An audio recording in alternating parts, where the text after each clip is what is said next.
नमस्कार दोस्तों, स्वागत है आपका एक्सेल एकेडमी में। I am Shubham with you. तो दोस्तों, अगर आप भी मेरे साथ हैं तो वीडियो को लाइक, शेयर और चैनल को जरूर सब्सक्राइब करें। दोस्तों, आज के इस वीडियो में हम एक महत्वपूर्ण टॉपिक पर चर्चा करने वाले हैं, जो कि क्लास 10 के जो एग्जाम देने वाले बच्चे हैं, स्टूडेंट हैं, उनके लिए काफी इंपॉर्टेंट है। तो आज का जो टॉपिक है दोस्तों, वो यही है कि जो क्लास 10th के बच्चे हैं वे बोर्ड का एग्जाम देने वाले हैं। कब? 16 फरवरी को। बात क्लियर? तो यहाँ पर हम आज के इस वीडियो में क्या जानने का प्रयास करेंगे कि हम इतने कम टाइम में हिंदी में कैसे हाई मार्क ला सकते हैं, कैसे जो हमारा मार्क का सिस्टम है उसे चेंज कर सकते हैं, और हमें किन बिंदुओं पर सबसे ज्यादा फोकस करने की जरूरत है। इन सभी बातों को आज हम विस्तार से जानने की कोशिश करेंगे और एक एक बिंदु पर चर्चा की जाएगी।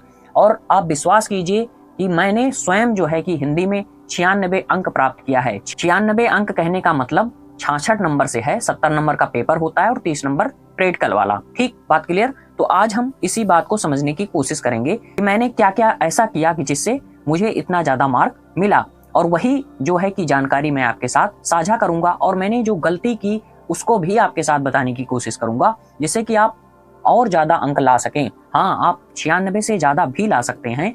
उन सभी बातों को समझने की कोशिश करेंगे। जैसे बहुत से लोग जो है कि वीडियो बनाते हैं, और मैं बता रहा हूं कि जिस टॉपिक पर मैं चर्चा करने वाला हूं वो बहुत ज्यादा इंपॉर्टेंट है, और उस पर ना तो आपका कोई मास्टर चर्चा करता है, ना तो आपका कोई सीनियर चर्चा करता है, और ना ही यूट्यूब पर ऐसे कोई वीडियो आपको मिलेंगे। कुछ लोग तो बस क्लिक बेट करने के लिए वीडियो बना देते हैं और उसमें कोई खास जानकारी भी नहीं होती, और बच्चे को लगता है कि अभी बम फूटने वाला है, कुछ बताने वाले हैं, अंत में पता लगता है कि बम तो फिस हो गया। ठीक, तो हम आज बहुत विस्तार से सभी चीजों को समझने की कोशिश करेंगे। ये वीडियो चाहे जितने मिनट का हो आपके लिए बहुत इंपॉर्टेंट है, पूरा जरूर देखें। और सब कुछ एकदम फैक्ट के साथ बताया गया है। उन फोकस एरियाओं पर ज्यादा चर्चा की गई है जहां से क्वेश्चन आते हैं। अभी आप धैर्य रखकर अगर वीडियो पूरा देखते हैं तब आपको सभी बातें समझ में आएंगी। तो दोस्तों, यहाँ पर मैं अपना परिचय अगर बताने की कोशिश करूं, ऐसा परिचय बताने का मुख्य उद्देश्य यही है कि आप इस बात को समझें कि हाँ, बताने वाला स्वयं इस बात को देख चुका है, कर चुका है। ठीक है, तो मैंने आपको बताया कि मेरा नाम शुभम है और मैंने अपनी जो क्लास 10 की परीक्षा है उसे सन 17 में पास किया। बात 2 क्लियर कर लिया हमने। इसके साथ साथ जो प्रूफ की बात है वो यही है कि 19,337 मेरा रोल नंबर है, और सन 17 जो है कि मैंने पास आउट किया है। आप इसे चेक भी कर सकते हैं। और इसके साथ साथ मैंने यहाँ पर ये बात भी लिख दिया है कि मैंने हिंदी और संस्कृत में 100 में से 96 अंक प्राप्त किया है। मतलब 70 में से 66 नंबर मिला है और 30 नंबर प्रैक्टिकल वाला मिला है। और यहाँ पर आज हम इसी बात को जानने की कोशिश करेंगे, क्या कि मैंने ये अंक कैसे प्राप्त किए, और जो ये विषय वस्तु है इसे समझने की कोशिश करेंगे, और मोस्ट इंपॉर्टेंट एरिया समझने की कोशिश करेंगे। क्या है कि आज हम सबसे पहले जो हमारा विषय वस्तु है, पाठ्यक्रम जिसे कहा जाए, पाठ्यक्रम को समझने की पूरी कोशिश करेंगे। इसके साथ साथ मोस्ट इंपॉर्टेंट एरिया क्या है इसे समझने की कोशिश करेंगे कि कहां से ज्यादा क्वेश्चन पूछे जाते हैं और हमें कहां पर सबसे ज्यादा काम करने की जरूरत है। और टॉपर बनना एक कला है, उसके लिए सबसे ज्यादा इंपॉर्टेंट है कॉपी। आपने मेहनत जरूर किया, लेकिन अगर आपके अंदर कॉपी लिखने की कला नहीं है तो आप टॉपर नहीं बन सकते। इस बात को हम सबसे ज्यादा समझने की कोशिश करेंगे कि हमें किस प्रकार हमारे अंदर जो ज्ञान है उसे हम किस प्रकार प्रदर्शित करें। आपको बहुत अच्छी स्पीच देना आता है, लेकिन अगर आप जो है कि मंच पर बोल नहीं पाए तब आपका पूरा काम खराब। तो सबसे इंपॉर्टेंट जो है वो कॉपी है। तो हम अलग अलग वीडियोस में सब बातों को कवर करेंगे। तो आपसे रिक्वेस्ट है कि जरूर चैनल सब्सक्राइब करें, और बहुत ही सटीक और प्रमाणिक जानकारी मैं आपको दूंगा। यहाँ पर कोई बहलाने और वीडियो पर व्यूज लाने वाला काम नहीं है। ठीक है, तो चलिए अब शुरू करते हैं जल्दी से, क्योंकि टाइम बहुत कम है। और यहाँ पर जो मोस्ट इंपॉर्टेंट है कि मैं पुरुषोत्तम सिंह इंटर कॉलेज का छात्र भी रह चुका हूँ। मतलब मैंने जो क्लास 10 पास किया वो पुरुषोत्तम सिंह इंटर कॉलेज से ही पास किया है। तो अब हम इस बात को समझने की कोशिश करते हैं। तो यहाँ पर क्या बताया गया कि टाइम हमारे पास बहुत ज्यादा कम है और वर्क हमको सबसे ज्यादा करना है। तो इस स्थिति में हम अपने आप को कैसे सुधारें और कैसे ज्यादा मार्क गेन करें। मतलब अब हमें मार्क की चिंता हो रही है, हमें मार्क कैसे ज्यादा प्राप्त करना है। तो यहाँ पर दोस्त अब हार्ड वर्क का कोई काम नहीं रह गया, अब आपको स्मार्ट वर्क करना है। अर्थात जैसे कि अगर एक उदाहरण लिया जाए तो अब आपको मैच जो ये है, मैच जो चल रहा है, इसे आपको फिनिश करना है। अब यहाँ पर ये दौर नहीं रह गया कि आप आएंगे और मैदान को समझने की कोशिश करेंगे। अब आइए और तुरंत अपनी विस्फोटक पारी खेल के इस मैच को खत्म कर दीजिए। ठीक है, तो यही बात हम समझने की कोशिश करेंगे। और यहाँ पर अब हमें सबसे इम्पॉर्टेंट बात यह है कि हमारा 365 दिन खत्म हो चुका है और अब हमारा एग्जाम टाइम चल रहा है। ये 10 से 15 दिन एग्जाम टाइम ही बोला जाता है। इस एग्जाम टाइम में हम इतने बड़े सिलेबस को कैसे कवर करेंगे, इस बात को हम समझते हैं अभी जल्दी से। तो यहाँ पर अभी आप पूरी बात समझ पाएंगे। 5 मिनट का समय बीता है, अब जो मेन काम शुरू होने वाला है वो अब से शुरू होने वाला है। तो यहाँ पर क्या लिखा है कि हमें टारगेट एरिया सबसे पहले जानने की कोशिश करनी है। और टारगेट एरिया आज हम किसका समझने की कोशिश करेंगे, हिंदी की।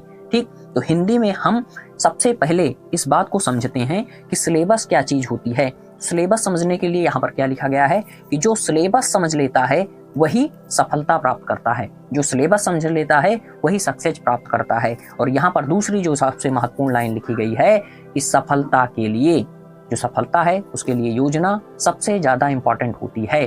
तो सफलता का प्रथम सोपान योजना होती है। अब यहाँ पर जो हम सिलेबस और सक्सेस की बात कर रहे हैं उसे मैं अगर आपको अभी समझाऊंगा तब आपके अंदर जो संदेह है, निराशा है, कुंठा है और जो आप बहुत ज्यादा घबरा गए हैं इस बात को लेकर कि परीक्षा में कैसे प्रश्न पूछे जाएंगे, मैं उन्हें कैसे हल करूंगा, ऐसे बहुत से प्रश्न मेरे पास रोज आते रहते हैं। आप में से मैक्सिमम लोग मुझे जान रहे होंगे। ठीक है, तो क्लास 10 के लिए मैं स्पेशल वीडियो बना रहा हूं बहुत बच्चों के कहने पर। तो यहाँ पर क्या बात कही गई सबसे इंपॉर्टेंट कि 70% क्वेश्चन 30% एरिया से आते हैं। अब वो 70% एरिया कौन सा है जहां से क्वेश्चन आते हैं उसको हम समझ लेते हैं। जब हम उसको समझ लेंगे तब हमारे लिए पास होना ही नहीं, टॉपर बनना भी बहुत आसान हो जाएगा। बात क्लियर। और यहाँ पर जो दूसरी बात कही जा रही है, 30% क्वेश्चन 70% एरिया से आते हैं। 70 क्वेश्चन 30% एरिया और 30 क्वेश्चन 70% के जो एरिया हैं वहां से आते हैं। इस बात को अब हम समझने की कोशिश करते हैं। तो यहाँ पर अगली जो लाइन लिखी गई वो यूपी बोर्ड जो है, यूपी बोर्ड यहाँ पर टॉपर बनना ये ज्यादा आसान है। यहाँ पर जो यूपी बोर्ड है वहां पर क्या होता है कि यहाँ पर क्वेश्चन रिपीट होते हैं। यहाँ पर क्या होता है कि क्वेश्चन रिपीट होते हैं और वही जो क्वेश्चन रिपीट होते हैं उन्हीं को हमें पकड़ने की जरूरत है। वो कौन से क्वेश्चन हैं जो रिपीट होते हैं और हो सकता है कि वे आपके 2023 के पेपर में भी रिपीट हो जाएं। तो उस चीज को हम समझ लेते हैं, तब क्या होगा, एक तरीके से पेपर लीक वाली बात हो जाएगी। अगर हम ट्रेंड को पकड़ लेते हैं तब हम सफलता जल्दी प्राप्त करेंगे। तो अब हम वही बात शुरू करने वाले हैं। तो यहाँ पर दूसरी लाइन में बताया गया कि कुछ क्वेश्चन ऐसे होते हैं जो हर साल आते हैं। वो कौन से क्वेश्चन हैं उनको अभी हम समझने की कोशिश करते हैं। तो अब चलिए शुरू करते हैं, अपने पाठ्यक्रम पर चर्चा करते हैं। तो यहाँ पर क्या बताया गया कि जो हमारा पाठ्यक्रम है उसका जो पार्ट है उसके किस पार्ट से सबसे ज्यादा मार्क हमें मिलते हैं। और इसके साथ साथ यहाँ पर मैंने शुरुआती दौर में ही कहा कि ये काफी इंपॉर्टेंट एरिया है जिसकी चर्चा कोई नहीं करता है। तो इसीलिए मैं इस वीडियो को बना रहा हूं और ये आपके लिए काफी ज्यादा फुल साबित होगा। तो यहाँ पर क्या बताया गया कि सबसे पहले जो हमारा पाठ्यक्रम है वो क्या है कि वो 2 पार्ट में डिवाइड है। फर्स्ट पार्ट जो है वो बहुविकल्पीय है और दूसरा पार्ट जो है वो लिखने वाला है जिसे वर्णनात्मक कहा जाता है। तो यहाँ पर बताया गया कि जो बहुविकल्पीय प्रश्न है वो 20 क्वेश्चन पूछे जाएंगे, 20 मार्क के होंगे, मीन्स 1 क्वेश्चन 1 मार्क। बात क्लियर। और दूसरी बात जो है वहां से 50 मार्क हैं, वहां से आपको 50 अंक गेन करना है, लेकिन लिख करके। यहाँ पर क्या है, ये ओम, यहाँ पर जो बहुविकल्पीय प्रश्न है ये OMR सीट पर आपको मतलब गोला काला करना है। वो कैसे प्रक्रिया होगी, अगर OMR सीट खराब हो जाती है तो क्या हम फेल हो जाएंगे, अथवा OMR सीट भरते समय हमें किन बातों का ध्यान रखना चाहिए, इस बात पर हमें चर्चा करनी है। तो यहाँ पर अब दूसरी बात जो है कि अगर आप इस बात को लेकर डर रहे हैं कि मुझे पास होना है, ए भगवान मुझे किसी तरीके से पास करा दो। बहुत से ऐसे दोस्त हैं जो कि साल भर नहीं पढ़े हैं, ठीक है, उनकी कोई जो है कि गलती नहीं है, अब जो गलती कर दी है उसकी बात अलग है। तो उन्हें क्या चाहिए, उन्हें पासिंग मार्क चाहिए। तो ठीक है, तो यहाँ पर आपको पासिंग मार्क मैं दिलाने की कोशिश करता हूँ। क्या बात है, यहाँ पर सबसे इंपॉर्टेंट क्वेश्चन यहाँ पर देखिए, तीर बना के मैंने लिख दिया है कि आपको जो ये 20 मार्क हैं इसका उपाय करना होगा। ठीक, किसी भी तरीके से इसका उपाय करना होगा। अगर आप ये झाम नहीं कर सकते तब आप 20 वाले पर ज्यादा जो है कि जोर दीजिए। तो यहाँ पर अगली जो सबसे महत्वपूर्ण लाइन है वो है कि हमें अगर टॉपर बनना है तो 20 तो लेना ही लेना है, 20 से काम नहीं बनेगा। और इसके साथ साथ जो 50 है इसमें से मैक्सिमम मार्क आपको गेन करने होंगे। तो अब आइए, अब हम समझने की कोशिश करते हैं अपने जो पार्ट ए है उसको। तो पार्ट ए को अब हम समझने की कोशिश करते हैं। तो यहाँ पर बताया गया कि बहुविकल्पीय प्रश्न 20 मार्क का होता है। बहुविकल्पीय प्रश्न 20 मार्क का होता है। अब यहाँ पर जो बहुविकल्पीय प्रश्न है उसके लिए मैंने श्रेणी बना दी है कि आप इस बात को समझें जल्दी से कि यहाँ पर बताया गया कि जो बहुविकल्पीय प्रश्न है उनके लिए हमें क्या पढ़ना चाहिए, कैसे पढ़ना चाहिए और कहाँ से पढ़ना चाहिए और कितना पढ़ना चाहिए और कौन से क्वेश्चन इंपॉर्टेंट होंगे जो कि मेरे लिए एग्जाम के लिए बहुत ज़्यादा इंपॉर्टेंट होंगे। एग्जाम के लिए सबसे इंपॉर्टेंट क्वेश्चन कौन कौन से हो सकते हैं, इस बात को समझने की कोशिश करेंगे। तो यहाँ पर इतनी बातें मैंने आपके साथ डिस्कस की और ये काफ़ी इंपॉर्टेंट है। क्या पढ़ना है, कैसे पढ़ना है, कहाँ से पढ़ना है, कितना पढ़ना है और इसके साथ साथ हमें क्या पढ़ना है, क्या छोड़ना है, क्या हमारे लिए इंपॉर्टेंट है और किस बात को हम ज़्यादा गौर से पढ़ें और किस बात को हम हल्के से पढ़ कर निकल जाएं, इस बात को हमें समझने की कोशिश करना है। तो इस बात को अगर हम समझने की कोशिश करें तो यहाँ पर हिंदी साहित्य का इतिहास सबसे पहले आपसे पूछा जाएगा। उसमें क्या है, उसमें पहले जो एग्जाम पैटर्न था वो क्या था, वो लिखने वाला था। अब का एग्जाम पैटर्न आपको, इसीलिए मैंने बताया कि आपको ट्रेंड को समझने की कोशिश करना है। लिखने वाले में परिभाषाएं लिखाई जाती थी, ये किस काल के कवि हैं, इसकी विशेषताएं बताई जाती थी, लेकिन ऐसा अब नहीं रहा गया। अगर कोई अध्यापक आपको इस तरीके से पढ़ा रहा है तो आपका जो है कैरियर चौपट कर रहा है। ऐसे लोगों से दूर रहें और जो एग्जाम का ओरिजिनल ट्रेंड है उसे समझने की कोशिश करें। तो आपको लिखना नहीं है, अब आपको OMR वाली तैयारी करनी है। लिखने वाली तैयारी, जो पुरानी तैयारी है उसको छोड़ना है। जो मास्टर इस तरीके से बता रहे हैं उनसे दूरी बनाएं। तो यहाँ पर जो सबसे इंपॉर्टेंट दूसरी बात है कि हिंदी साहित्य का इतिहास जो बात कही गई उसमें गद्य और पद्य दोनों का इतिहास शामिल है। अब इसमें जो है कि आप इस बात को लेकर चिंतित होंगे कि इतना बड़ा एरिया है, हम इसे कैसे कवर कर पाएंगे। बात क्लियर। अब आपके मन में ये प्रश्न आ रहा होगा कि ठीक है आपकी बातें सब सही हैं, लेकिन सबसे इंपॉर्टेंट बात यह है कि ये तो बहुत बड़ा है, हम इसे कैसे कवर करेंगे। तो इसीलिए तो मैं आपके लिए ये वीडियो बना रहा हूँ दोस्त। तो यहाँ पर क्या कहा गया कि आपको एक क्वेश्चन बैंक लेना है, चाहे जो हो, क्वेश्चन बैंक राजीव, विद्या, काका, मास्टरमाइंड, अवतार, किसी भी कंपनी का हो, बालाजी का हो, उसको लेकर के क्या करना है कि जो क्वेश्चन सबसे ज्यादा एग्जाम में पूछे गए हैं हिंदी साहित्य को लेकर, हिंदी साहित्य के इतिहास को लेकर के, वहां पर सब अलग अलग दिया गया है। आप कोई भी क्वेश्चन बैंक ले लीजिए। मैं बार बार, मतलब मुझसे सबसे ज्यादा क्वेश्चन यही पूछा जाता है कि कौन सा क्वेश्चन बैंक सबसे अच्छा होगा। तो मैं एक ही जवाब देता हूं, आप एक क्वेश्चन बैंक लीजिए, उसे पूरा पढ़ लीजिए। आप अगर पूरा क्वेश्चन बैंक पढ़ लेते हैं तो आपका 90% मार्क बहुत मतलब आसानी से मिल जाएगा। इतना दम होता है क्वेश्चन बैंक में। लेकिन क्या है कि एक भी क्वेश्चन छूटना नहीं चाहिए, आपको पूरा क्वेश्चन बैंक कंठस्थ होना चाहिए। तो यहाँ पर अब उतना हम नहीं कर सकते तो ठीक है। तो यहाँ पर क्या बताया गया सबसे इंपॉर्टेंट कि जो हमारे लिए इंपॉर्टेंट क्वेश्चन हैं उनको हमें टिक मार्क करना है, उनको रट लेना है पूरा एकदम कस के। ये क्वेश्चन आपसे नहीं छूटना चाहिए। और इसके बाद मतलब जैसे 3-4 बार जो क्वेश्चन पूछा गया है उसमें इंपॉर्टेंट और वेरी इंपॉर्टेंट क्वेश्चन आपको टिक करना होगा। अब आपको क्वेश्चन बैंक से ही पूरी स्टडी करनी है, आप बुक और नोट्स का ज़्यादा इस्तेमाल नहीं कर सकते। जो ये लोग बता रहे हैं ये सब पूरा गलत है, इससे आपका कुछ नहीं होगा। आप 1 मिनट, 2 मिनट, 4 मिनट, 5 मिनट पढ़ेंगे, उसके बाद स्वयं जो है कि बहुत ज़्यादा निराशा में आ करके कहेंगे अब तो मुझसे कुछ नहीं होने वाला। तो इसलिए आप छोटे पार्ट को पकड़ने की कोशिश करें। बहुत पसारा जिन किया वो भी गए निराश। तो ऐसा ना करें कि हम सब कुछ खो दें। अब हमने जो खोना था वो खो दिया, अब हमें कुछ पाने की जरूरत है, स्मार्ट वर्क करने की जरूरत है। तो यहाँ पर क्या बताया गया कि जो क्वेश्चन कम पूछे गए हैं उनको आप टारगेट कीजिए। उनमें क्या है कि जैसे 1 साल 2 साल पूछा गया है तो हो सकता है वो भी रिपीट हो जाए। तो हमने क्या किया, एक बड़े एरिया को कलेक्ट कर लिया और उसके बाद जो छोटा एरिया है उसको भी कलेक्ट कर लिया। बात क्लियर। अब यहाँ पर जो हमारे लिए सबसे इंपॉर्टेंट है वो क्या है, उस बात को लेकर हम, जिस बात को लेकर हम चिंतित हैं उस बात को हम समझने की कोशिश करते हैं। यहाँ पर सबसे ज्यादा इंपॉर्टेंट होती हैं रचनाएं।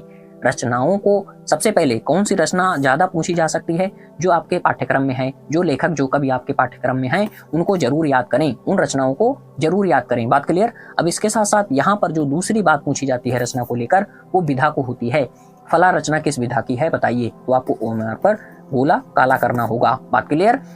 तो विधा क्लियर कर लिया। मतलब क्या होता है कि जब इतना बड़ा पार्ट है तो उसमें से हम कुछ इंपॉर्टेंट चीजों को निकालने की कोशिश कर रहे हैं जिससे कि हम आसानी से मार्क गेन कर सकें, वो भी काफी ज्यादा अन्य लोगों की तुलना में। फिर विधा हो गई। और इस रचना के रचनाकार कौन से हैं, जब कवि होंगे तब रचनाकार होंगे और जब गद्य होगा तब लेखक होंगे। ठीक। तो इस बात को हम समझने की कोशिश कर रहे हैं। तो विधा, रचनाकार, लेखक और इसके साथ साथ काल हमें याद रखना है कि किस काल की यह कविता है, किस काल के कवि हैं, किस काल के लेखक हैं और इस काल की क्या विशेषता है। तो इसी बात को हमें समझने की कोशिश करना है। और इसके साथ साथ जो बहुत ज़्यादा इंपॉर्टेंट है वो क्या है, पहली जितनी भी पहली कहानी है, पहला उपन्यास है, पहला नाटक है और पहला निबंध है, पहला रेखा चित्र है, पहला यात्रा वृत्तांत है, इन सबको आपको याद करने की पूरी जरूरत है। मैं इतनी ज़्यादा बातें नहीं कर सकता, आप समझ सकते हैं, लेकिन समझने वाले के लिए इशारा काफ़ी है। यही वो एरिया है जहाँ से सबसे ज़्यादा क्वेश्चन पूछे जाते हैं। मैं आपको बता रहा हूँ कि ये काफ़ी टाइम से यही हो रहा है, लेकिन इस पर कोई आपसे चर्चा नहीं करता, जिसके चलते आपको इसके बारे में अनुमान नहीं है। तो मैंने आपको बता दिया यही वह एरिया है। अगर यहाँ से एग्जाम में प्रश्न नहीं आता तब आप मुझे बता सकते हैं, लेकिन आपको ये इतना पूरा कंप्लीट करना होगा। तो यहाँ तक का पूरा मामला हमने समझ लिया। अब इसके बाद जो हमारे लिए दूसरी महत्वपूर्ण बात होती है वो होती है क्या, कि हमने हिंदी साहित्य का जो इतिहास है उसको खत्म कर लिया। अब इसके साथ साथ जो हमारे लिए दूसरी इंपॉर्टेंट कहानी है वो है रस छंद अलंकार को लेकर। अब यहाँ पर देखें, पहले क्या था, पहले आपसे परिभाषाएं लिखाई जाती थी। अब आपको परिभाषा नहीं लिखनी है, आपको परिभाषा नहीं रटनी है। अब आप क्या करना है, ट्रेंड को समझो मेरे दोस्त। अगर ट्रेंड को समझ लिया तब आपको टॉपर बनने से कोई नहीं रोक सकता। अगर परंपरागत तरीके से, पुराने तरीके से, जो पुराने मास्टर हैं उनके तरीके से पढ़ते रहोगे तो कभी कुछ नहीं कर पाओगे, आपको गलत डायरेक्शन में ले जा रहे हैं। तो ऐसे लोगों से दूर रहें, बार बार कह रहा हूं। और यहाँ पर क्या है, अब आपको क्या करना है, उदाहरण देखना है, उदाहरण याद करना है और उससे प्रश्न बनाया जाएगा। अभी आगे इस पर चर्चा कर दिया है मैंने विस्तार से। और प्रश्न बनाया जाएगा और उसका उदाहरण पूछा जाएगा। ये क्या मामला है, अभी आइए इसको हम थोड़ा और विस्तार से जानने की कोशिश करते हैं। तो यहाँ पर क्या है कि अब हम रस को पकड़ते हैं, और रस पर क्या है, आपके पाठ्यक्रम में जो रस है उसको याद कीजिए। उसका जो है क्या, दो है, पहला है हास्य और दूसरा है करुण। इसकी क्या विशेषता है और इसका क्या उदाहरण है, केवल यार दो याद करना है। इतना तो कर ही सकते हो आप, मतलब क्लास 10 की परीक्षा देने जा रहे हैं, 17-18 साल आपकी उम्र है, तो इतना कर सकते हैं, इतना ज्ञान आपके पास है। तो आप अपने दिमाग में ये बात भी रख लीजिए यार, मतलब क्या है 300, मतलब 15 दिन बचा है, 365 होता है, 350 दिन आपने मौज मस्ती की है, तो 15 दिन तो काम कर सकते हैं ना, 10 दिन तो काम कर ही सकते हैं। तो वही बात, तो यहाँ पर दो ही तो पढ़ना है। जब आप इस तरीके से काम करेंगे तो आपके अंदर से ही जो जुनून और मोटिवेशन आना स्टार्ट होगा। किसी के कहने से कुछ नहीं होता, सुनो सबकी, करो अपने मन की। बात क्लियर। अब यहाँ पर दो बात हमने देखी, तो हास्य और करुण, इसका उदाहरण हमें याद करना है, यही आपके पाठ्यक्रम में है। और इसके साथ साथ क्या करना है कि हमें छंद पर काम करना है। तो छंद क्या है, छंद केवल दो है।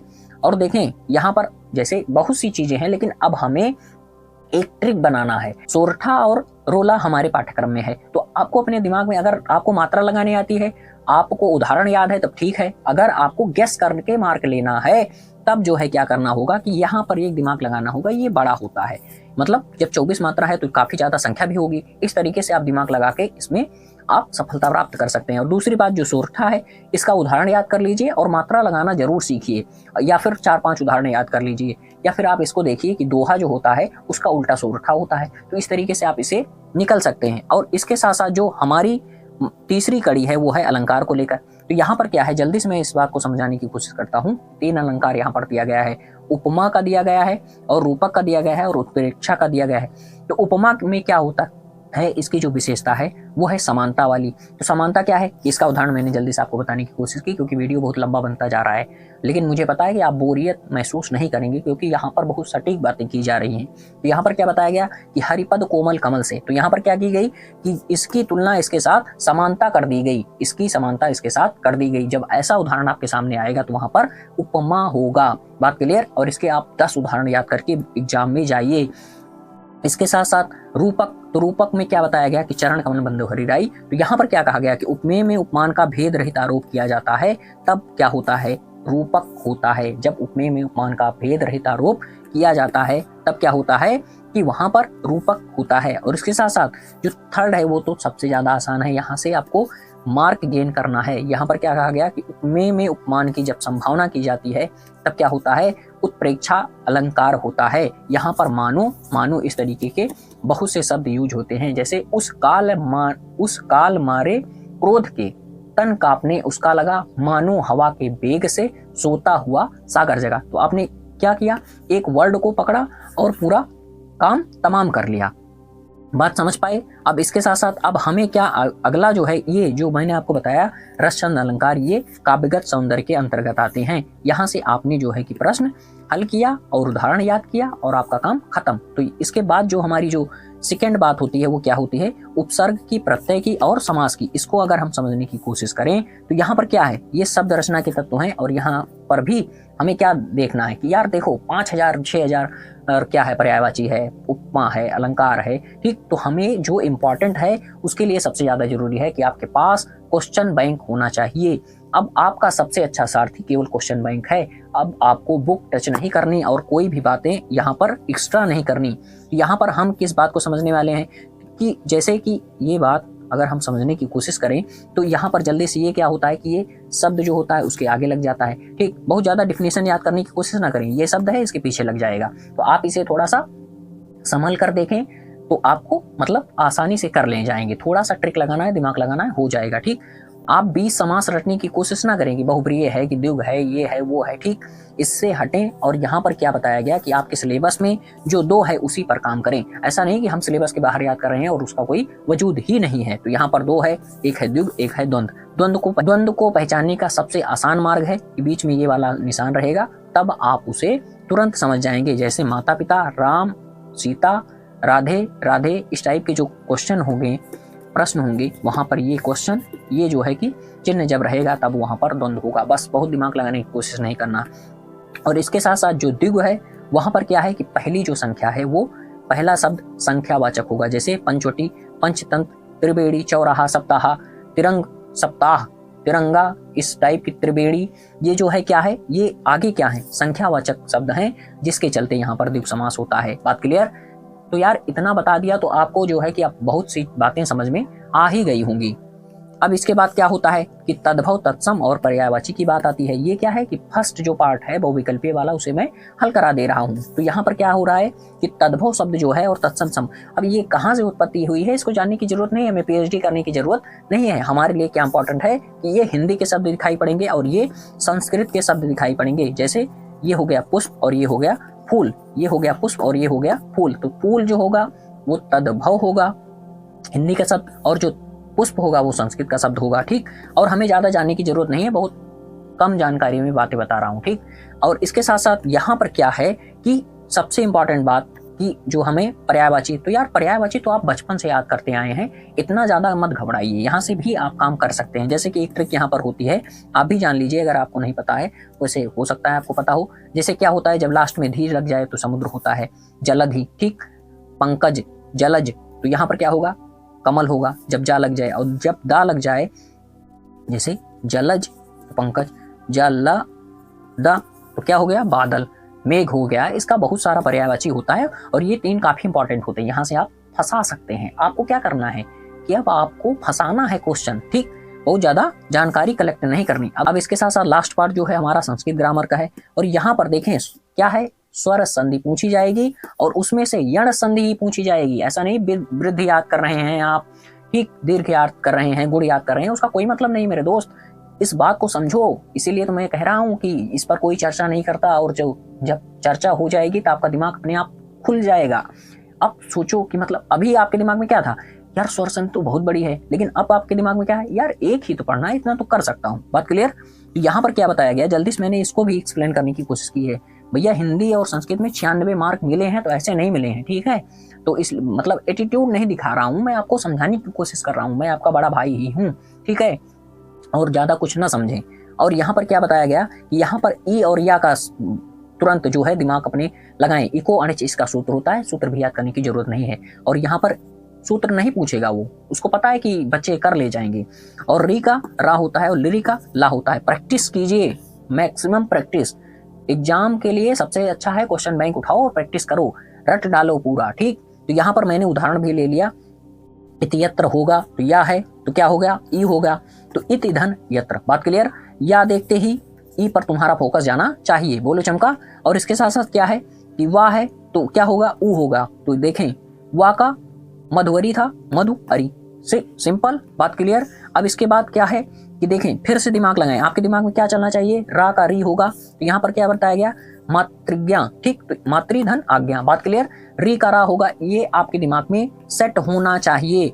लादेश, ला देश, तो लृ धन आदेश। बात क्लियर?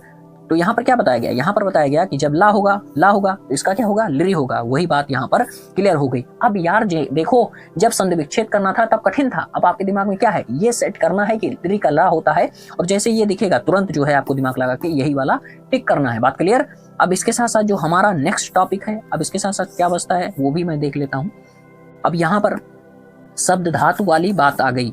अब यहाँ पर जो सबसे इंपॉर्टेंट बात है, ये भी बहुत बड़ा है, ये भी बहुत बड़ा है, लेकिन यहाँ पर जैसे कि यहाँ पर मैंने आपके लिए ट्रिक बनाई है कि नदी का, गुरु का, फल का, मधु का, मति का, इतना आपको याद होना चाहिए पूरा कंप्लीट। अगर इतना भी ना कर सको तो इसका तृतीय, इसका चतुर्थी, इसका पंचमी, इसका सप्तमी, सबका ये याद रखना। नदी का, गुरु का, फल का, मधु का, मति का, तीसरा, थर्ड, फोर्थ, फिफ्थ और सेवंथ नंबर आपको याद होना चाहिए। ये सब पूरा आपको रटा होना चाहिए, इसमें से जरूर फंसेगा। ये सबसे ज्यादा पूछे जाने वाले शब्द में से हैं। अब धातु रूप यहाँ पर 2 है, पठ और हंस, इस दोनों को आप अगर पूरा याद कर सकते हैं तब ठीक है, अगर पूरा नहीं याद कर सकते तो इसमें से 3 जरूर याद करें। और इसके साथ साथ इसमें एग्जाम में देखें कि एग्जाम में सबसे ज्यादा इंपॉर्टेंट कौन सा है, सबसे ज्यादा कौन सा पूछा गया है, पठ धात का कौन सा पूछा गया है, और यहाँ पर जो 5 लकार होते हैं इनमें से अगर आप 3 भी याद कर लेंगे तभी आपका काम बन जाएगा। तो आपको काम बनाने की जरूरत है। तो यहाँ तक का पूरा मामला हमने देख लिया। अब इसके बाद कुछ नहीं बचता, अब हम सेकंड जो टॉपिक होगा पार्ट बी, उसको हम कवर करेंगे और वहां पर इंपॉर्टेंट टॉपिक को समझने की कोशिश करेंगे। किस तरीके से हम इतने बड़े बड़े गद्यांश को फंसा करके किस तरीके से संदर्भ लिखकर हम ज्यादा अंक गेन कर सकते हैं, इस बात को समझने की कोशिश करेंगे। तो यहाँ पर आधा घंटा की ये वीडियो बना और काफी ज्यादा इंपॉर्टेंट है, तो प्लीज इसको अपने सभी दोस्तों के साथ शेयर करें। मुझे पता है कि आप में से बहुत सारे दोस्त मुझे जानने वाले हैं, तो आप अधिक से अधिक लोगों तक इसे शेयर करें और चैनल को जरूर सब्सक्राइब करें। अभी इसके बहुत से वीडियो आएंगे, और जो क्लास 12 का वीडियो होगा उसमें जो है कि वो शिवम सर आपका वीडियो बहुत सारा ढेर सारा बता के वो भी आपको समझाने की कोशिश करेंगे। तो आप अगर क्लास 10th में और 12th में हैं तो प्लीज चैनल को सब्सक्राइब करें और अधिक से अधिक लोगों तक ये वीडियो शेयर करें। आपके जितने भी दोस्त हों उन सब के पास ये वीडियो शेयर होना चाहिए, ये आपकी जिम्मेदारी है। तो मिलते हैं हम नेक्स्ट वीडियो में, चैनल जरूर सब्सक्राइब करें। धन्यवाद।